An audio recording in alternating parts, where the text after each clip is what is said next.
Our God can do anything, but unless something incredibly unbelievable happens, this will be our final Sunday in this amazing church building. Hi, I'm Brian Ingraham, pastor of Regarding Hope Next Generation Bible Church. This is the story of our church since 2005. In 2005, our church started meeting in an old sandstone building on Great George Street. And since that time, we have experienced the most fantastic journey. We've had the most amazing seasons of growth and people coming to Christ and people getting baptized. I remember times people coming to Christ week after week for 7 weeks in a row. Really exciting times. But also, it's been full of some of the worst seasons in my life. Seasons where we've had to move times and locations and buildings that are things out with our control, where we've lost half the church. Twice we've gone through seasons of huge backsteps, losing half our people and having to rebuild. Some of the most discouraging seasons, and yet some of the most forming and incredible seasons these last 6 years.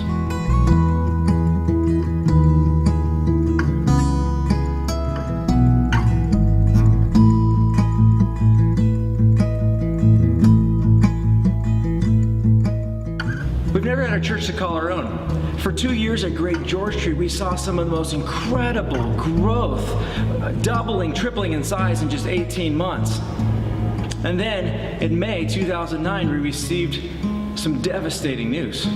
Friday, I got a phone call from Stephen Irwin telling us that we had received our 14 days notice where we had to completely evacuate the building, move 240 people from worshiping in this location to another location, including all of our stuff, and be completely out in 14 days.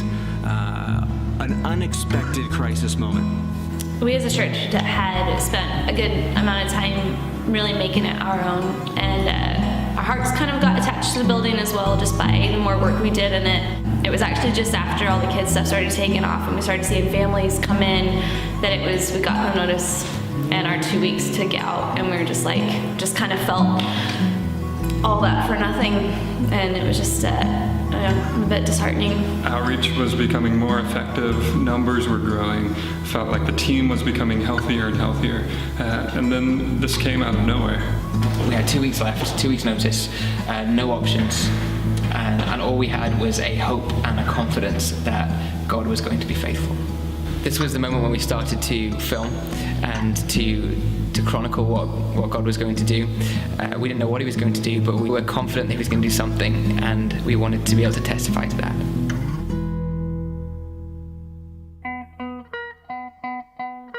We've been at this now for 48 hours, and we have accomplished an extraordinary amount.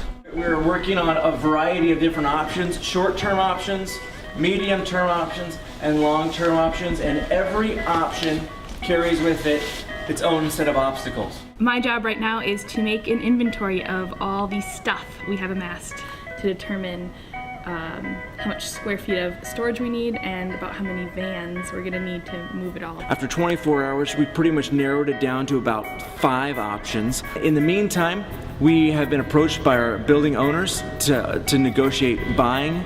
They are keen to sell. We are keen to buy. We looked at every possible option with the building, including the terrifying prospect of putting an offer on it and incurring a huge amount of debt. That wasn't something that I wanted or pretty much anyone wanted. So we had to trust God that he had a plan. God has people in Dubai and in Singapore, in London and Wales and in Northern Ireland and Scotland and all throughout America, in tons of states, people I've never even met, South America, and they're praying. If God's led a burden of intercession on the globe to pray for this little church in Scotland, I expect that God is going to do something with our financial situation.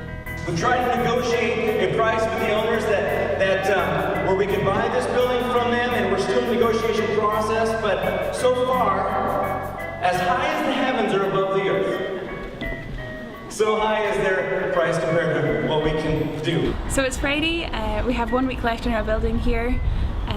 We just finished a meeting with the owners to negotiate a price that they would be willing to sell us the building for, and theirs is vastly higher than we can afford at the moment.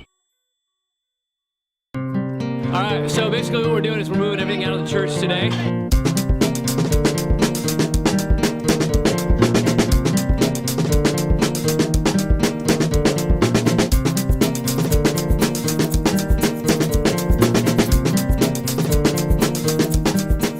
So we packed up tables, chairs, ping pong tables, power tools, everything from upstairs in the church and down, packed it up, sent it off.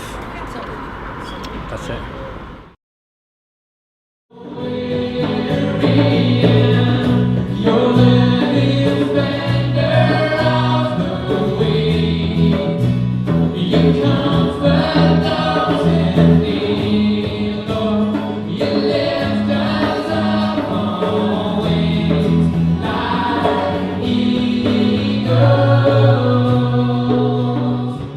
Immediately after moving out of the building in Great George Street, God opened up the opportunity to start meeting at Glasgow University Student Union, which was brilliant at first. It meant we could move straight in there and it was cheap and we didn't miss a Sunday service. However, after a few weeks of meeting there and moving all our stuff in and out, it just proved not practical and really difficult and hard going to maintain a church service there every week. In the meantime, we're scrambling for a location. We've been meeting in the Queen Margaret Union all summer. Now that the students are back and the Freshers Week this week and all that kind of stuff, it's just become very difficult. Last Sunday, we were under the impression we wouldn't even have a place to meet this week, so it's been very difficult, and we've been actively looking for places. The problem is we haven't been able to find any places that are either big enough or have times or that we can afford.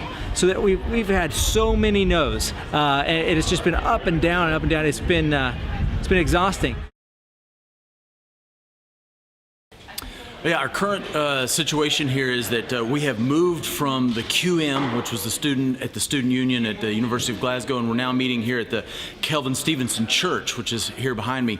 Man, what a great blessing it's been, just that it was a seamless transition, but yet we're still kind of have a lot of our stuff in storage, and we don't have full use of the building as we've had in the past. And so even though it's a great blessing to be here, it's also just not quite the kind of facility that we need. So now it's April 2010, and the situation in our church building is we've just made another offer in March. It was due on March 10th, and we heard back that it was again denied. The owners want several $100,000 more than its current value. So we are still trying to figure out what we're gonna do. We keep hitting dead ends everywhere we go, and it's frustrating in that sense because our generation needs Jesus. This is the time where people need to hear the gospel, and I know that we're a church that God started, that He's brought about, that He's doing great things in, and yet feel like slightly tied back and restrained just by simple practical things. We've been out of our church building for a long time, and I gotta tell you, I really don't have any idea how this is going to end up, but our options continue to be closed, and we really don't have any at the moment, so it's going to be really exciting to see what God will do, hopefully soon. It was sad to see that the building was falling into disrepair over the following year, and we knew that at that point, if we could raise enough money to purchase the building, that we'd then be left with the huge task of repairing it and making it safe again. It transpired after that the owners had actually got full planning permission for flats on the site of the church. So effectively, we had no chance of getting the building. It was hard not to feel isolated and slightly hopeless that we wouldn't have a building that we needed and could use, that would give us the flexibility and the stability that we needed as a church. My family and I had been away in the States for 6 weeks in summer 2010, and I returned back determined to find a home for this church. I explored every option that I could think of. We explored warehouse options. We explored our old church building. Would they lease it to us? No. Would they sell it to us at full market value? No. We looked at the Church of Scotland. We approached them about, is there any church buildings that they're going to be willing to sell? And they came back saying, we're not going to be selling any church buildings for the next 2 years. Everywhere I looked, all the options were no. There were no possibilities. We decided at this point, with no other viable options available to us, to focus our energy in establishing our church at Kelvin Stevenson Memorial. November 2nd, our elders got together for our monthly elders meeting, and all of them independently came in with that sense of, we feel God is putting on our hearts, urging us to be praying about our building situation. Now, this was quite odd because we haven't been doing anything about our building situation since August. Sunday, December 5th, it was icy and snowy, and I remember sitting in my office thinking about visiting a church that morning, and Partick Congregational Church came to my mind. I'd never been before. I just thought, hey, it's around the corner, I'll walk over to it. I walked over, and of course, it was closed due to snow and ice, and I walked around the building twice, just kind of looking, and on my way home, I noticed an old guy standing by the gate, and I said, hey, is the building closed? Is the church closed today? And he said, yeah, but would you like to see around? And so he brought me in, and for the next 45 minutes we walked around this building, and John Silver explained the decline of the congregation over the last 60 years until there's only a handful of them left. So then when I got home, impulsively I picked up the phone and I called their minister, John Hume. Hi, my name is Brian Ingraham, and I'm with Regarding Hope Next Generation Bible Church, and I was wondering if you would consider selling our church your building. And he said, let me call you back. Brian phoned me the day after he'd looked at the church, the day they'd looked at the church, and explained what he was about. It seemed to me that this was very much a work of God and something that we ought to be helping if we could. That Friday, we got together with Partick Congregational Church, and they began to tell us their story and how they were beginning to wind things down a little bit. Eventually, towards the end of our meeting with them, they told us what they were thinking. We believe that God is in this,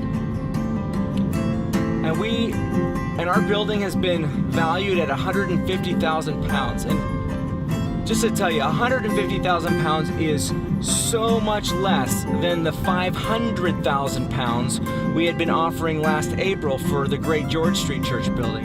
We would like to honor God, and we would like to propose to our congregation to sell you our church building for a mere £40,000 so that your church can be debt-free. In this day and age, we don't expect to be given such a huge blessing of a building debt-free. It was a total surprise and out of the blue, and an answer to prayers that we had been praying for a long time. So Brian sent out an email to gather a lot of us together for a meeting, and it was a Saturday morning meeting at 9 a.m. and we didn't know what it was going to be about, and I had driven from Stirling that morning to get there and I was just in a grumpy mood, did not want to be there. I was thinking, what is this going to be about? But then Brian started to talk about his walk in the snow and finding Partick Congregational Church and the future prospects that there might be there. He then said to us, if you'd like to go around, there's someone waiting to let you have a look around the church just now. And we were just all so excited. It felt like a game show. We were going to see our prize. It was brilliant. And yeah, there was just so much joy that day. It was amazing. So the end of December, the beginning of January, we started showing the team and the members of the church around the building. And we were asking if they felt that this is something that God wanted us to pursue. Unanimously, people said yes. It's so clear that God is in this and doing amazing things. So we knew that it all depended on the church's congregational vote, and that our future was resting on their one decision. So we're in a few days of prayer and fasting to see if God really will open up this door. If the Congregational Church votes yes on January 9th, then they will be selling us their building debt-free. It would be amazing. And they voted yes. Over the next few weeks, we moved in. We removed the pews, we installed a new sound system, we recarpeted the stage, then we did the kids' rooms, we repainted, new flooring. One of the best things about getting this building for such a tiny price was that we've been able to do a whole bunch of stuff here and prepare this building for the mission of reaching this area without going into any debt at all. We get to move in a week on Sunday. That's good. Amazing. So I think having a building that's ours that will really facilitate our ministry is really important, and having somewhere, like we had like a kids club last week, and having somewhere we could do that, we can have like access to the building all the time, kind of just makes our scope for ministry like just so much bigger. And so this is what I want you to remember. That this is God's church. And this church was God's idea. And God wants this church to exist, and our church only exists because God has intervened consistently when we found ourselves completely unable to move forward. And God is still with us. He's still with us. And God is still leading us. We can have our own events, we can have outreach. Yeah, it just opens up a lot of doors to us. We feel this is the right way to go, and we're very anxious to have young people in the church. Very, very anxious to have young people in church. And as far as I personally am concerned, I think it's great. I think to see so many young people worshipping and encountering God, I think it's a smashing thing. I really, really like it. God just totally provided this for us, and we never could have imagined that it would work out just as well as it did. What a journey we've been on over these past few years.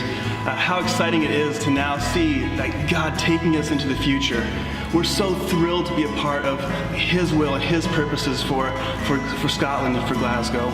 We have a huge task now ahead of us to engage with this community that God has brought us to.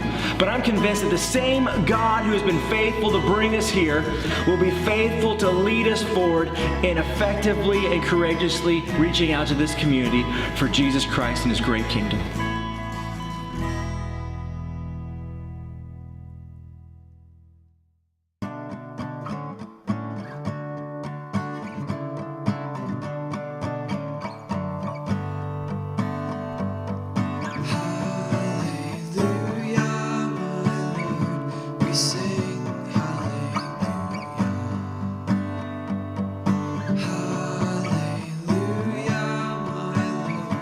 Say